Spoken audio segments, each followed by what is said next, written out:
आपका प्रियंका जी, मैं आपका इस मंच पे बहुत बहुत स्वागत करता हूँ। खड़े हो यार, जोरदार तालियों के साथ प्रियंका जी का स्वागत करें, जोरदार तालियों के साथ। यहाँ उपस्थित साथियों, दोस्तों, श्रीमती प्रियंका गांधी जी, अब मैं आदरणीय प्रियंका गांधी जी से वो अपना संदेश हमें दें, उससे पहले मुदित अग्रवाल जी गारंटी चांदी चौक विधानसभा के लिए उसका उद्घाटन श्रीमती प्रियंका गांधी जी से करवाना चाहता हूं।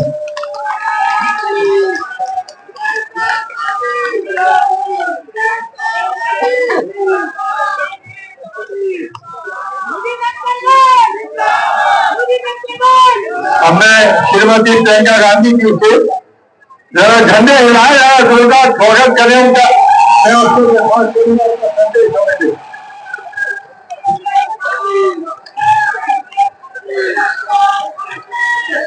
नमस्कार।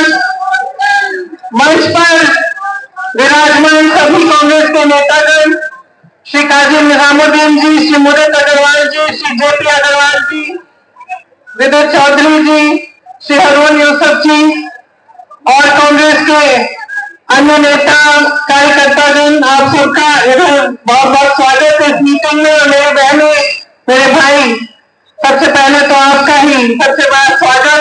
आप काफी समय से यहाँ इंतजार कर रहे होंगे, घर भी जाना है,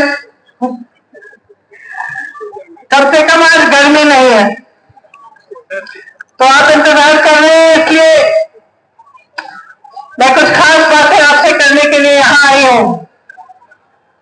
मैं यहाँ आते वक्त सोच रही थी कि क्या कहूँ। आपको मालूम नहीं होगा, लेकिन इस इलाके को मैं बहुत अच्छी तरह जानती हूँ, क्योंकि जब मेरी पहली शादी हुई थी शुरू में, तो मेरे पति एक्सपोर्ट करते थे, तो उनका ज्यादातर जो एक्सपोर्ट का काम था उसका सामान यहाँ मिलता था। तो मैं उनके साथ तुर्कमान गेट की गलियों में घूमी हूँ, अपनी सिक्योरिटी को छोड़ देती थी, तुर्कमान गेट में जाती थी कांच का उपयोग खरीदने के लिए, वहां की गलियों को जानती हूँ। वहां से रिक्शा लेके मैं किनारी बाजार जाती थी, किनारी बाजार में झालर मिलते थे अलग तरह के, तो वो खरीदने जाती थी और फिर बाद में सदर बाजार जाती थी पैकिंग का सामान खरीदने के लिए। तो काफी घूमी हूँ मैं इस पूरे इलाके में। यहाँ की जामा मस्जिद की चिकन फ्राई भी खाई है, बिरयानी भी खाई है, पराठे वाली गली में पराठे भी खाए हैं। और मुझे याद है उस समय बच्चे छोटे छोटे थे, यहाँ सीताराम बाजार में जो रामलीला लगती है, वहां पे मैं उनको रामलीला के लिए भी ले जाती थी। और खास वहां क्यों ले जाती थी, क्योंकि मेरी जो दादी जी इंदिरा जी थी वो हमको ले जाती थी जब हम छोटे थे।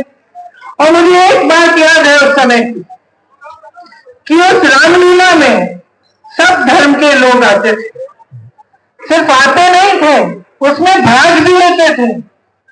मुझे याद है कि कभी कभी जो रोल करते थे रामलीला में, एक्टिंग करते थे, वो भी हर मजहब के लोग होते थे। तो एक मिली जुली एक अलग संस्कृति हमेशा रही है, यहाँ सदियों से रही है, सब प्यार से रहे हैं। और खासतौर से मैंने ये बात देखी जब मैं यहाँ काम के लिए आती थी कि कितनी मेहनत करते हैं लोग।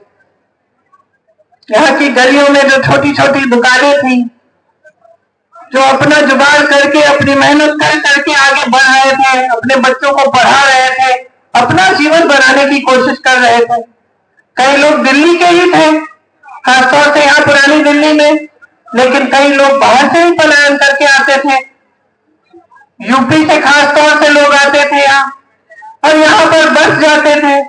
कोई रिक्शा चला रहा है, कोई अपनी दुकान खोल रहा है, कोई छोटे मोटे मैकेनिक का काम कर रहा है, अपना कोई और हुनर दिखा रहा है। तो इस तरह से बनी ये दिल्ली।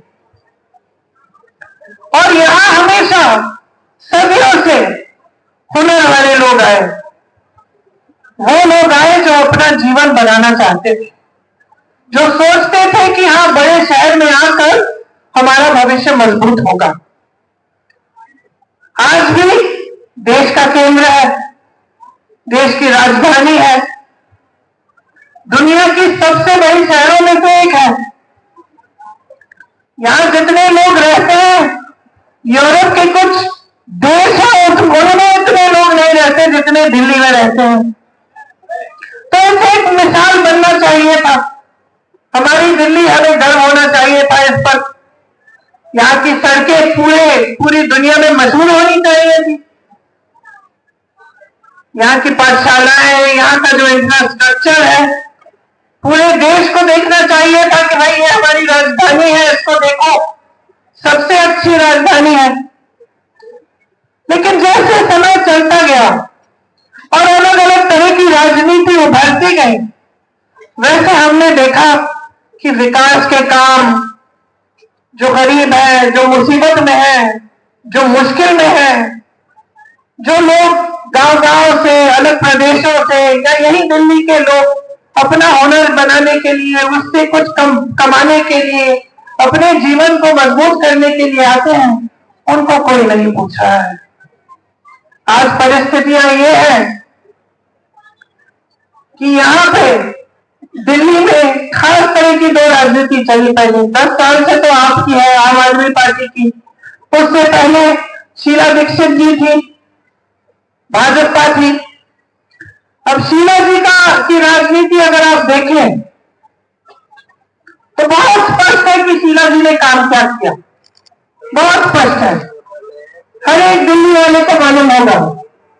सड़कें बनाई, फ्लाईओवर बनाए, इंफ्रास्ट्रक्चर मजबूत किया, बिजनेस कॉम्प्लेक्स बनाए, ये जितने मॉल खड़े हैं उनके समय से बने, उन्होंने नींव डाली, सुअरपुर की सफाई का काम किया, पेयजल दिलवाया, बड़े बड़े ऐसे काम किए जिससे आपके जीवन में सुविधा आई।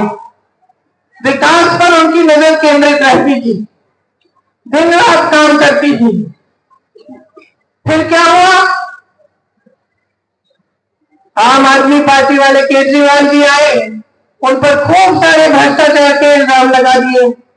एक इल्जाम साबित नहीं हुआ, एक भी नहीं सच साबित नहीं हुआ। 10 साल गुजर गए हैं। आज दिल्ली वाले सब देखते हैं कि हाँ, शीला जी ने अच्छा काम किया था।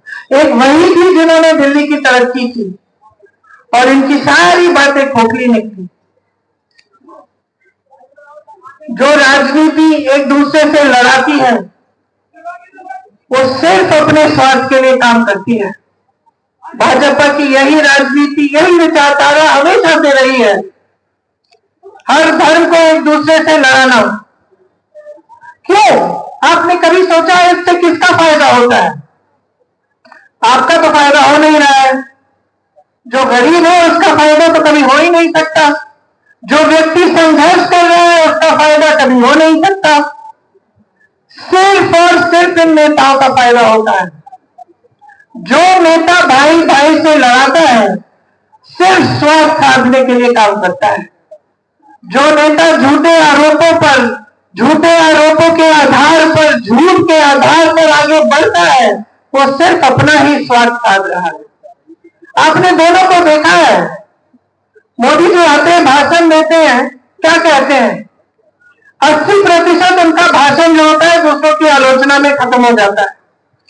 और वह आलोचना क्या होती है कि जवाहरलाल नेहरू ने सन 1950 में ऐसा काम किया, इसलिए आज देश खाई में है।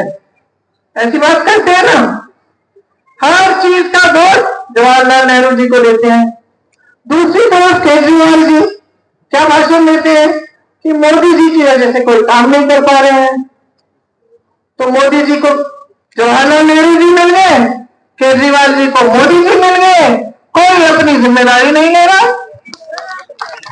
सच बताओ, सच बताओ, मैंने बड़े नेता देखे हैं, बचपन से देखे हैं। इंदिरा जी को देखा, राजीव जी को देखा, शीला जी को देखा, सोनिया जी को देखा, नरसिम्हा राव जी को देखा, चलिए वाजपेयी जी को भी देखा, लेकिन ऐसे नेता नहीं देखे मैंने। इतने कायर नेता कि एक चीज की जिम्मेदारी लेना नहीं जानते। आप सोचो, एक परिवार में अगर परिवार का मुखिया कभी जिम्मेदारी ही नहीं लेता तो बाकी परिवार के सदस्य क्या सोचते हैं? उसका आदर कर पाते हैं? नहीं कर पाते। सब सोचते हैं कि भाई देखो हमारा मुखिया कैसा है, एक चीज की जिम्मेदारी नहीं ले रहा है, पूरे दिन बैठ के रोता रहता है कि इसने किया उसने किया। और यही हालत बन गई है आज देश की राजनीति की।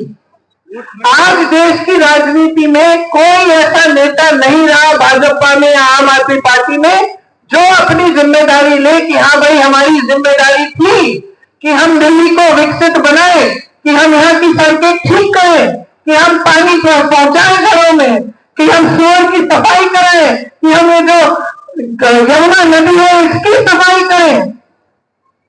आज कोई जिम्मेदारी नहीं लेता, कोई अपना पल्ला इस तरफ झाड़ेगा, कोई उस तरफ झाड़ेगा।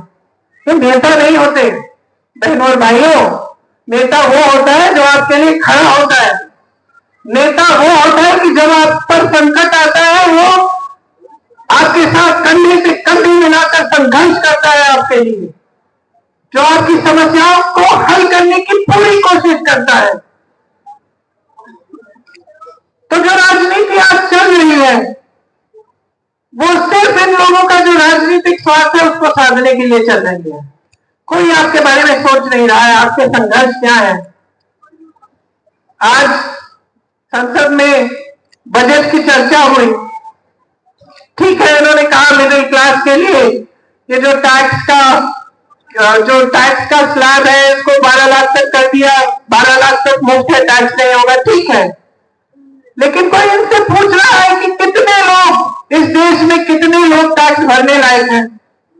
कितने लोग इतना कमा भी रहे हैं कि वो टैक्स भरेंगे, कि वो 12 लाख रुपए कमा पाएंगे एक साल में?